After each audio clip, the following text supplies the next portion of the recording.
Eu sou Tomás Schneider, analista de valores imobiliários, e no vídeo de hoje a gente vai ver a lógica do investimento em ativos incentivados. A gente vai fazer algumas reflexões sobre esse assunto. Eu tenho recebido algumas dúvidas, as pessoas às vezes comentam nos vídeos, e aí eu acabo pegando a ideia de vocês para fazer novos vídeos, né? Então surgem novos assuntos e que eu acho que é interessante colocar para vocês, né, uma linha de raciocínio. Lógico que é uma opinião, né, e cada um tem que procurar realmente várias opiniões para depois construir o conhecimento. Mas eu vou deixar aqui alguns pontos, né, para que vocês pensem a respeito, né, para a gente poder fazer uma reflexão sobre esse assunto de ativos incentivados de uma forma geral. Então, ativos incentivados, eles são ativos que têm isenção de imposto para o investidor. Então, isso é uma grande vantagem, porque no Brasil o imposto é alto, né? A gente tem imposto de países de primeiro mundo. Então, quando você tem isenção de imposto no investimento, isso por si só já garante, né, uma grande vantagem ao investir nesses ativos. Então, principalmente, né, o governo ele não dá nada de graça, né? Por que que ele dá incentivos para se investir em infraestrutura, né? Porque a gente precisa de ativos, né, de infraestrutura, e quanto melhor for a nossa infraestrutura, mais rico o país fica. E a gente vai ver alguns pontos aí um pouco mais para frente. E quais são, né, esses setores que são do interesse do país? O setor imobiliário, principalmente, ele gera muito emprego. O setor agro, né, ele gera muita renda. O Brasil é um grande exportador, então tem que incentivar o setor. Setor de infraestrutura, de uma forma geral, aí entra o setor elétrico, o saneamento básico, né, que a gente ainda é muito carente no Brasil, tanto de água quanto de esgoto, rodovias, telecomunicações, etc. Então, todos os setores que fazem com que o Brasil se desenvolva como país, né, eles são de interesse do governo e, por isso, eles têm algum tipo de incentivo para que seja investido no setor. Então, quando o governo ele isenta, né, de imposto um determinado investimento, as empresas elas conseguem captar o recurso mais barato. Então, se eles captam um recurso mais barato, eles conseguem também oferecer um melhor preço, né, um menor preço para fazer a execução desse serviço. Porque tem um custo mais baixo, o lucro dele não precisa ser tão elevado. Então, a empresa ganha. E por que que o país ganha? Né? Melhoram as condições econômicas de uma forma geral. Você pensa o seguinte, você construiu mais rodovias, você diminuiu o tempo de viagem, você melhorou, né, as condições de viagem, então as empresas vão ter menos gastos com manutenção, você consegue uma rodovia que chega direto a um porto, você não tem que esperar tanto tempo aqueles caminhões descarregarem. Então, quando você faz investimentos nesses setores, eles tendem a melhorar a condição econômica do país como um todo. Melhorando a condição econômica do país, melhora a situação de todo mundo. Então, a questão de custo de energia, ele fica mais baixo, né? Para as pessoas, quanto mais energia você tem, e o Brasil é um país muito rico em questão de energia, né? Através do sol, a gente tem muito sol, a gente tem muito vento, a gente tem muita água, então a gente tem uma matriz energética, uma possibilidade imensa, né, no país que outros países não têm esse tanto de formas, né, de você fazer essa questão da energia. A energia ela é fundamental para todos os setores.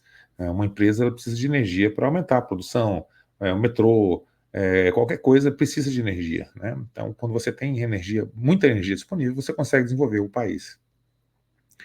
E quando os investidores eles não pagam imposto, a rentabilidade do investimento aumenta. Então, o país ganha, a empresa, né, que vai investir, ela consegue captar o recurso mais baixo, então a empresa também ganha, e o investidor que não paga imposto, ele também ganha, né? Então, todo mundo acaba ganhando quando você investe em ativos incentivados. Quais os principais setores? Então, a gente viu ali que, principalmente o setor imobiliário e o setor de infraestrutura são dois setores.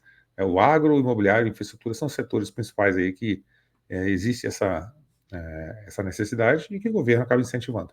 Então, existem CRIs, CRAs, o CRI é o Certificado de Recebível Imobiliário, o CRA, Certificado de Recebível do Agronegócio, a LCI também, a Letra de Crédito Imobiliário, Letra de Crédito do Agronegócio, LCA, Fundo Imobiliário, FIAGRO, e aí tem várias formas, né, de você investir. O CRI, né, você consegue ganhar o rendimento, você pode investir direto no CRI, ganhar, né, o rendimento isento. Você também pode investir por meio de um FII de CRI, né? Você pode investir no CRA, que é incentivando o agronegócio, ou num FII também que tem o CRA, que é o FIAGRO, LCI e LCA. Então, são vários tipos de investimentos que têm esse incentivo do governo. Energia elétrica também, né? Tem outros instrumentos, tem fundo de investimento de participações, que são pequenas empresas, digamos assim, que investem em setores da economia que são incentivados, energia elétrica, saneamento, etc. Os FIINFRAs, né, que investem também em infraestrutura, debêntures incentivadas, você pode investir diretamente em debêntures. Então, são várias formas, né, os principais setores aí que você pode investir. E aí a gente vê, né, mas poxa, um IPCA mais 6 incentivado e não incentivado, qual é a diferença entre eles? E o IPCA mais 6, quando ele não é incentivado, vamos fazer aqui um exemplo rápido, né, uma conta rápida. Você pega, digamos que você coloca um IPCA de 4% ao ano, só para arredondar a conta aqui, e você coloca a taxa de 6. Então, 4 mais 6 dá 10. Então, seria uma rentabilidade de 10% ao ano. Só que você é obrigado a pagar no mínimo 15% de imposto sobre o investimento. Então, se você pega 15% de 10, dá 1,5. Né? Então, a 1,5 você vai pagar de imposto por ter ganho 10. Só que você pagou imposto nas duas pontas. Né? Você pagou no IPCA, que é a inflação, e no 6, que é a taxa. Quando você paga, no Brasil a gente paga imposto sobre a inflação, né? Então, assim, é uma das coisas assim que a gente tem que ficar muito ligado. Então, quando você paga em duas pontas o imposto ele fica muito mais alto. Então, você tira esse 1,5 do 6, que seria o ganho real, que é o IPCA mais 6, o IPCA você perdeu, né? A inflação você perdeu. O 6, que é o ganho real, você tem que tirar ainda, descontar o imposto em cima do 6 e em cima do 4, né? Que é o 1,5. E você fica com 4,5% real. Quando o ativo tem a mesma taxa, IPCA 6, né? IPCA mais 6, e ele é incentivado, o 6 é 6 de verdade. Você pagou a inflação, o IPCA, e o 6 sobrou todo. Parece que a diferença é pouca entre o 4,5 e o 6, né? Só que é uma diferença de 33%. Né? Você ganha 33% a mais investindo no setor incentivado exatamente com a mesma taxa do que investindo num ativo que você tem que pagar imposto, como, por exemplo, a NTNB. Tem mais risco? Tem. Mas normalmente também tem mais taxa. Não é só a mesma taxa de IPCA mais 6 e IPCA mais 6, né? Você consegue IPCA mais 7, mais 7,5, mais 8. Tem a marcação a mercado que faz com que você tenha, às vezes, por muitas vezes, consiga comprar ativos, inclusive, com uma melhor rentabilidade. Então, existem essas compensações. E aí tem vários fundos que investem nesses ativos, né? Você pode investir direto no CRI ou então no fundo de CRI, no LCI, LCA, né? O CRA. E existem fundos que investem nisso aí para você. Por que você... o fundo ele acaba sendo interessante, né? Por que muita gente se interessa pelo fundo? Ele tem mais diversificação. Em vez de você comprar um CRI, né, ou uma debênture, ou um investimento só, sujeito ao risco de crédito daquela empresa, você compra várias e você diminui o risco que você tem. Né? Vai dar problema numa parte da carteira, na outra não. Então você acaba diminuindo o seu risco com a diversificação. Você tem uma gestão profissional, um cara que vai saber comprar o ativo, vender o ativo quando ele está com ágio, então ele consegue gerar um valor ali para o cotista. O fundo tem liquidez, então vários desses ativos você não consegue comprar e vender ele no mercado secundário de forma fácil. Ele é mais difícil de ser vendido de ter liquidez. Então a debênture tem uma liquidez baixa, no mercado você vai comprar um CRI, tem uma liquidez mais baixa. Então todos esses ativos, você fala, mas tem um LCI ou um LCA de não sei quantos por cento do CDI no banco, mas para você conseguir uma taxa menor você tem que abrir mão de liquidez, né? Então tudo isso, né, faz com que você tenha vantagens dentro dos fundos, né? Você tem mais liquidez, a cota você compra e vende no mercado secundário. Você tem, quando você tem vários ativos ali dentro, você tem menos volatilidade e também você tem uma chance de marcação a mercado positiva. Né? Você comprou com uma taxa mais alta no momento de crise, quando no momento que a taxa baixou, o preço do título ele sobe. Então você tem opções aí, comprando abaixo do valor patrimonial de um fundo, por exemplo, você tem um ganho extra. Então, você tem a possibilidade, né, de um ganho acima do ganho contratado, só por conta da marcação a mercado também. E tem vários fundos que são de dívida, né? Então, por exemplo, o FII de CRI, né, FII de papel. Esses papéis são dívidas, né? O FIAGRO, tem vários FIAGROs aí também que tem dívida dentro deles, né? A dívida, ela tem mais segurança do que o equity. Por quê? Porque quando uma empresa quebra, a primeira pessoa que recebe, né, é o credor. Então, você tem lá uma empresa que vai à ruína. O pessoal relaciona os ativos da empresa, paga primeiro o credor, o que sobrar fica para o sócio. Então, na fila de preferência para receber, né, a massa falida ali, os credores eles estão na frente. As garantias que aquela empresa, que aquele CRI possui, eles são executados para garantir a dívida. Mesmo que não garanta toda a dívida, garante uma parte de uma dívida. Né? E a empresa não. A empresa é o que sobrar se sobrar alguma coisa. Então, por isso que a remuneração da empresa, né, que a gente chama de equity, ela é maior, né, do que da dívida. Quando você tem uma dívida, né, normalmente você recebe um pouquinho menos do que você receberia o retorno do equity. Isso faz sentido porque a dívida é mais segura. Então, por isso que os fundos, né, de dívida eles têm mais diversificação. E uma das coisas que é um pensamento aqui, né, o FII de tijolo, por exemplo, ele tem uma vacância. Né? Aí acontece, qualquer imóvel pode ter vacância. Aquela vacância, se aquele fundo passar um ano, né, com aquele imóvel vago, aquela vacância você não recupera. Não tem como você recuperar. O imóvel está vago, não tinha ninguém alugado lá, né? Você não recebeu aquele aluguel. O FII de papel, né? Ele pode recuperar a inadimplência. Então o cara ficou inadimplência e não pagou um negócio, mas tem uma dívida para executar.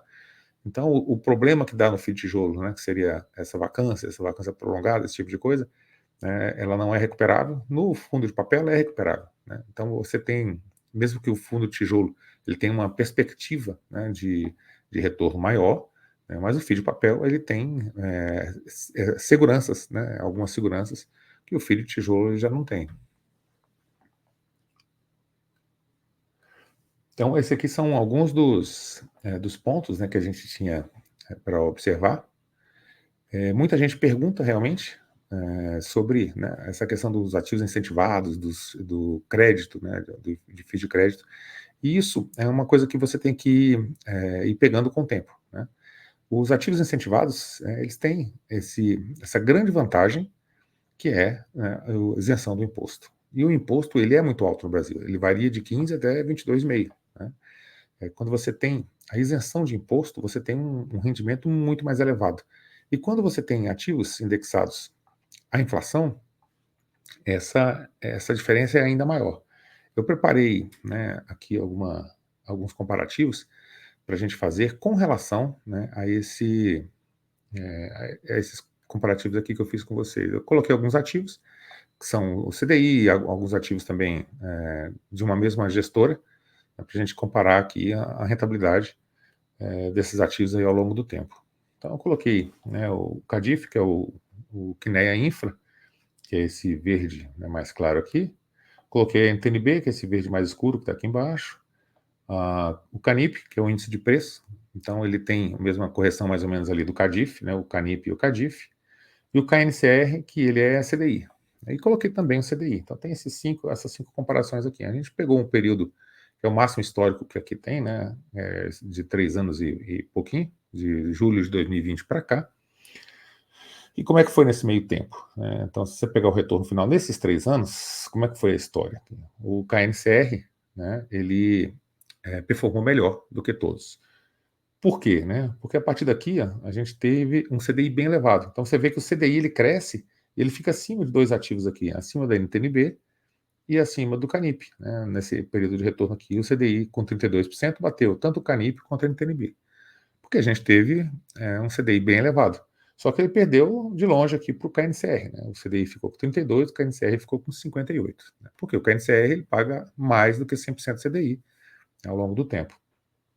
Então, um fundo que estava bem ruim aqui, né, na época da crise, que a taxa de juros chegou a 2%, então o KNCR ficou com retorno, chegou a ficar com retorno negativo, porque o preço da cota caiu, né, ele ficou abaixo de todo mundo aqui. Ó. Então, essa parte aqui estava com retorno negativo, né, contra o restante dos fundos. Então o Canip estava 10 e o KNCR menos 3. E aí você teve, né, a mudança, a elevação da taxa de juros. Olha o que a taxa de juros faz, né? A taxa de juros muito elevada. Os ativos indexados ao CDI, eles dão, né, um baile, eles ficam bem acima aqui. E aí a gente teve aqui o CADIF, né, tanto o Canip, né, que é o índice de preço, é um CRI, né, fundo de CRI, que é indexado ao IPCA, quanto o CADIF, indexado ao IPCA, tiveram uma boa performance. O CADIF teve uma performance aí acima do Canip nesse período. Um outro comparador aqui que eu coloquei foi o maior período possível entre o KNCR e o Canip. Então, o KNCR é CDI e o Canip, inflação, IPCA+. Então, a gente teve aqui, ó, de 2016 aqui até 2020, mais ou menos, né, o Canip indo bem à frente. Ficou bem à frente aqui, veio a pandemia, a taxa de juros baixou também, depois eles começaram a subir a taxa de juros rápido. Olha só o que aconteceu, a distância que estava aqui, ó, em julho de 21. Estava 53 de rentabilidade para o Canip contra 8 do KNCR. Aí taxa de juros elevada, olha só o que aconteceu com o KNCR. Ele foi alcançando, foi chegando perto. E se essa taxa de juros ficasse, olha, está 66,81 hoje. Se a taxa de juros, né, não cair, com certeza, né, o KNCR vai passar o Canip, né, ou seja, o CDI vai passar o IPCA+. Só que normalmente, quando a taxa de juros está muito elevada, o país está também quase que quebrando, né? Então você tem que ter uma taxa de juros mais realista, né, uma taxa de juros que permita com que a economia se desenvolva. Então a inflação, né, o risco da inflação meio que passou com a taxa de juros, agora eles estão reduzindo devagar a taxa de juros. Não vai poder reduzir o tanto, né, que o governo queria, porque os Estados Unidos, né, está com a taxa de juros alta, e isso vai influenciar a nossa aqui. Mas a gente vê que é um jogo que o investidor ele tem que fazer, né, de montagem, né, a montagem de portfólio. Então, ó, você não sabe o que vai estar mais alto daqui 2 ou 3 anos, né? Vai ser o CDI, inflação. No Brasil, normalmente, inflação, os ativos indexados à inflação são preferíveis. As pessoas preferem mais, por quê? Porque a gente tem um grande histórico de inflação no Brasil. Mas o CDI também ele é muito alto, né? Então, a depender do que está acontecendo lá para frente, é a carteira que você tem que ter. Quando você monta a carteira, né, vai encaixando as coisas, né? Eu quero uma parte em CDI, eu quero uma parte em PCA, eu quero um ativo incentivado aqui, determinados setores, você muda os setores, você diversifica o seu portfólio, você diminui bastante o seu risco, né, quando você coloca vários ativos na sua carteira, diversifica o risco, você não está só no imobiliário, você também está na energia, você também está em outras áreas, em outros setores, e o seu retorno ele continua bom. Você, em determinados momentos, você pode aproveitar a subida do CDI, ou o aumento da inflação para receber maiores rendimentos. Então, uma carteira diversificada, ela faz esse papel, ela diversifica, diminui seu risco, melhora seu retorno, né? Então, tem diversas características que são desejáveis numa carteira mais diversificada. Então, a lógica de se investir, né, em ativos incentivados é essa.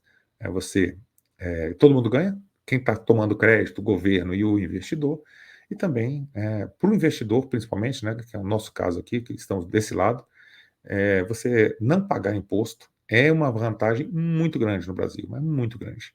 A gente já tem a maior taxa de juros real do mundo, praticamente, né? O Brasil está sempre figurando entre os maiores juros reais do mundo, e não pagar imposto, né, em cima desses ativos, que é uma necessidade tanto do governo, né, quanto da economia de uma forma geral, né? Há necessidade de você incentivar, né, esses setores. É um período muito interessante, né? Nem sempre vai ser assim, daqui a um tempo o Brasil vai estar com uma infraestrutura fantástica e todos os ativos, né, serão tributados, mas enquanto a gente tem a possibilidade de investir em ativos que são incentivados e que não pagam imposto, é uma vantagem muito grande para o investidor, porque o retorno ele melhora bastante frente a outros ativos que já têm uma remuneração muito interessante, que é o caso da renda fixa no Brasil. Então é isso que a gente tinha para o vídeo de hoje. Eu espero que vocês tenham gostado do vídeo. Se gostou do vídeo, deixa seu like, se inscreve no canal, compartilhe esse vídeo com as pessoas, né, que você sabe que pode gostar. Deixa seu comentário aqui embaixo. Temos também nossa carteira recomendada, aqui, de fundo imobiliário, de FIP, de FIINFRA. E temos também a comunidade, né? A gente abriu a comunidade aí para a gente aprender juntos, né? A gente trocar ideias para que as pessoas, né, que têm interesse em aprender um pouco mais sobre investimentos tenham um espaço adequado para discutir os assuntos, né? Então é a assinatura do canal, né? Assinatura do YouTube. É isso que a gente tinha para o vídeo de hoje. Até o nosso próximo vídeo.